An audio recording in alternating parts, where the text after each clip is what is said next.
Welcome to our community. Susie Thomas visiting with you this morning.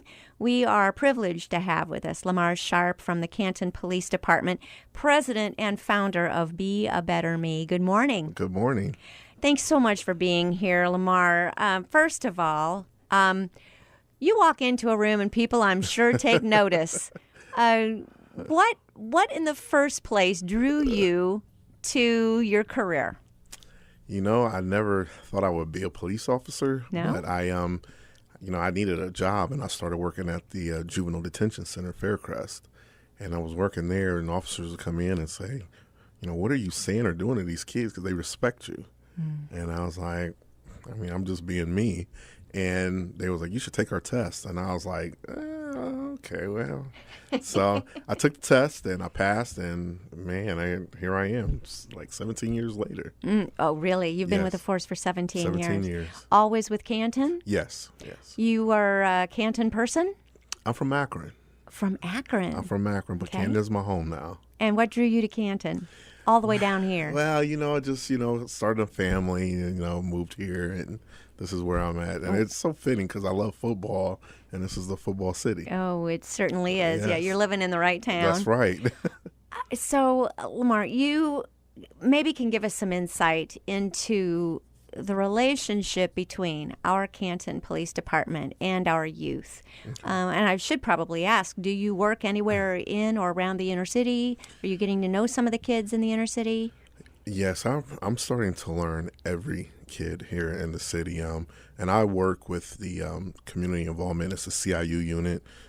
My supervisors is Sergeant Guerin, Lieutenant Gabbard, and I work for a unit, and we are all about just basically going out and having, being able to cohabitate and basically, be with the community and, what do you need and what do you need from us kind of. So it's like a give and take, and we kind of work it together. And, having like our Chief Laver, he's all about community Yes. policing. He wants us to really, break down those barriers, that a lot of the negative barriers that are out about police because of some of the things that you may see around the world in different places. Right. But a lot of that stuff, we don't have it here. What are the ways that you see are the best ways to do that? It would seem that if young people get to know you and are accustomed to you being around and are accustomed to being knowing that you are a great resource for help, that then in other times you don't have those negative feelings because they know you as a person first. Yes. That's my guess. Yes. But you tell me what is the real way. Well, it's really hard because with the way that for officers on the street, it's hard to really get out a lot and socialize and talk to a lot of the people in the community because the problem is you're called to call. Yes. And the calls have to be answered. So we have something in our unit where we'll go to neighborhood meetings. We'll be at cleanup events, and we'll do things within the community, and we're just interacting, and we're a part of the community.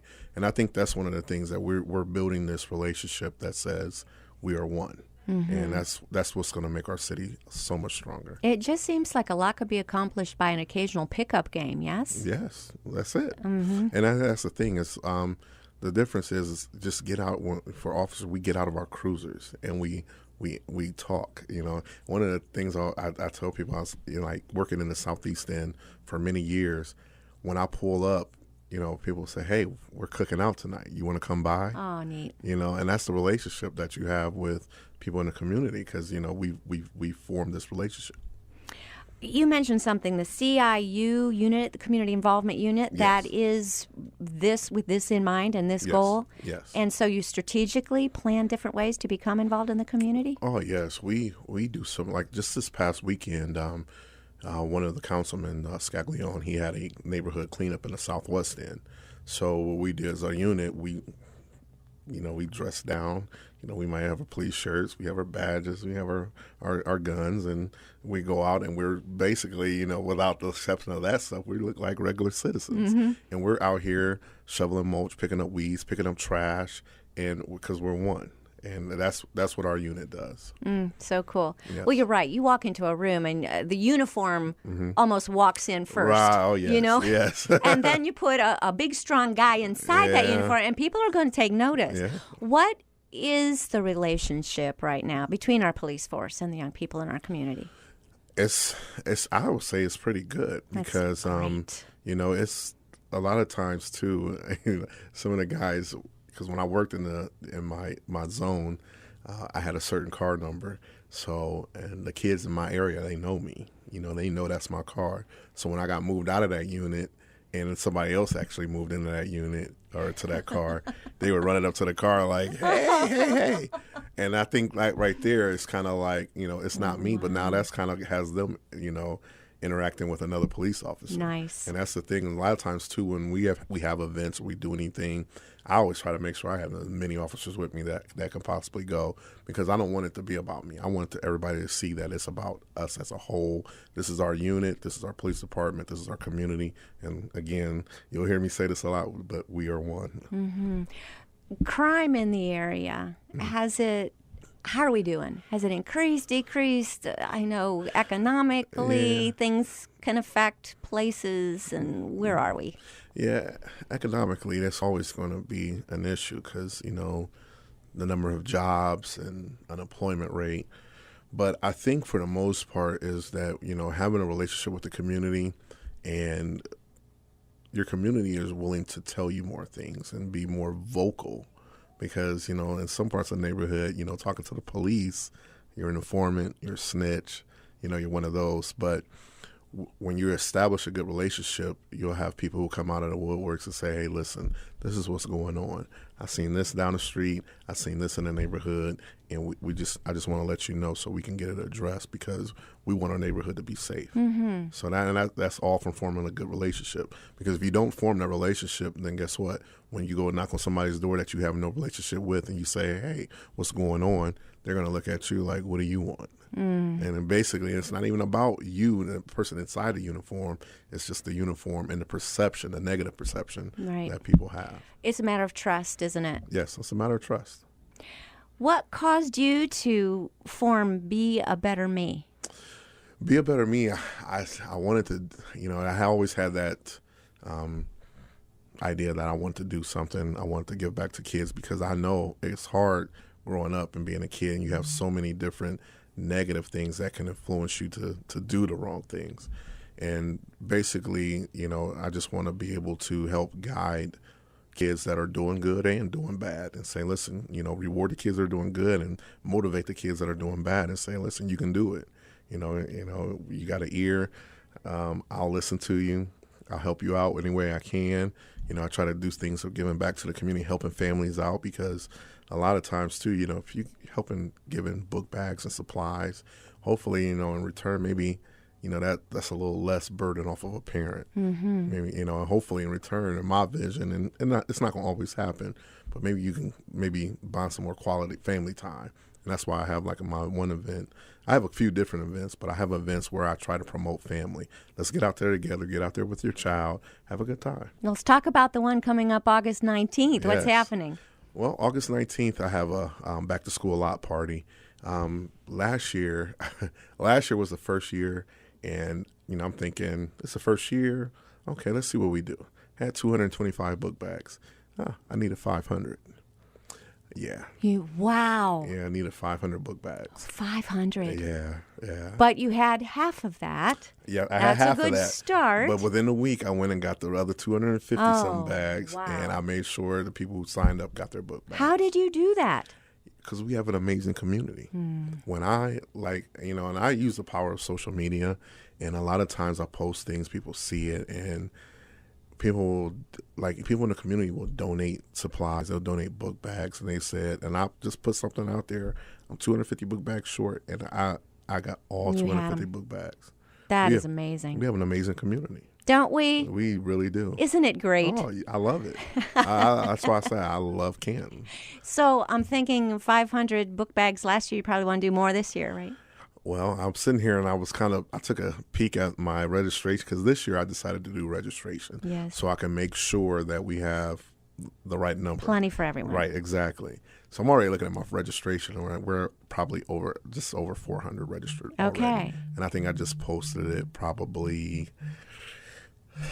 last week. Well, let's make sure you have too much. Yeah, oh yeah. So what definitely. do you need? You need people to donate book bags, and then what supplies? Well, it's book bags. We do take pencils, pens, paper. Do you need glue things sticks. for younger people, Yeah. crayons? Yeah, we and- do young and we do high school Okay, kids. both. And we try to just glue sticks, Mm-hmm. scissors. And one of the things that I'm trying to do this year, because I actually have some people, some different Starkmar community service ComQuest, they're stepping in to help this year. And one of the things I want to do is because one of the things that a lot of, especially in certain demographics, they don't have like hygiene. So one of the things we try to do is toothbrushes, toothpaste, deodorant. Yeah. We try to do things like that. And as we get closer, there may even come a point where if I can do more, I'm gonna do it. And again, I think that comes from the community. It's so amazing because I have a GoFundMe page and people, I just sitting there and I don't even promote it. That's I don't awesome. promote it, and people in the community or on social media, they see it and they go, you know what? Somebody last night donated $200. I was like, and I have no idea who this person is, but you never know who's watching. Let's break a rule right here. Okay. Go ahead and promote it. Promote it. Where do we find your GoFundMe page? Come It's on. Be a Better Me Foundation. Awesome. The GoFundMe. Be a Better Me Foundation. Just go to GoFundMe and look up Be a Better Me Foundation. Thank and you. you'll tell us everything we need to know to be able to Yes. help you get the book bags that you need for this year. That's right. I just heard on the news this morning how many hundreds of dollars it is per year, per kid, to send a child off to public school. Oh yeah. And it's hundreds of dollars, and then when you get into high school, that bumps up into $1,000 and something yes. dollars, and some are having to pay to play, and Yes. depending on where you go to school. But it's expensive It's very to expensive. send a child to school, and that's only one child. Yes, I mean they need tissues, they need Yes. Clorox wipes, tennis balls for the bottom of the chairs. That's right. I mean, you name it, they need it, and it's like it's a grocery list. Yes, and the teachers are smart. They finally stopped buying these things Themselves, themselves that's right. and started saying, "Okay, everybody bring in one box." Yep, exactly. But then that puts it back to the family. right, So- exactly, it does. So good on you. All right, August 19th. And where is this taking place? This is at the Kresge lot, right downtown Canton, right there, 3rd and Market, and we have that whole big green space Awesome. right in front of Arcadia Grill. And that'll be all day, and most everybody. Yeah, well, it's actually we'll go from like 11 to Okay. about 4. But we'll keep the rides up as long as people are there. But once everybody, sometimes when they get the book bags, everybody kind of disperse. So we kind of hold off a little bit just so we can promote family fun. Yes. Like, hey, you listen, have fun with your child. Have a good time. This is a good free event. Do you need volunteers? Oh yeah, we always use volunteers. Always use volunteers. What do you need volunteers to do? We usually do volunteers to kind of help, like with the jump houses. We do volunteers to help pick up trash and make sure we keep the neighborhood, the area clean. I usually do in case kids are lost, so we have kids, walking on the outskirts of the, just the streets and making sure if a kid looks lost, we make sure they're safe. Because, we just want to make sure everybody has a good, safe time. Awesome. How can people get in touch with you to volunteer?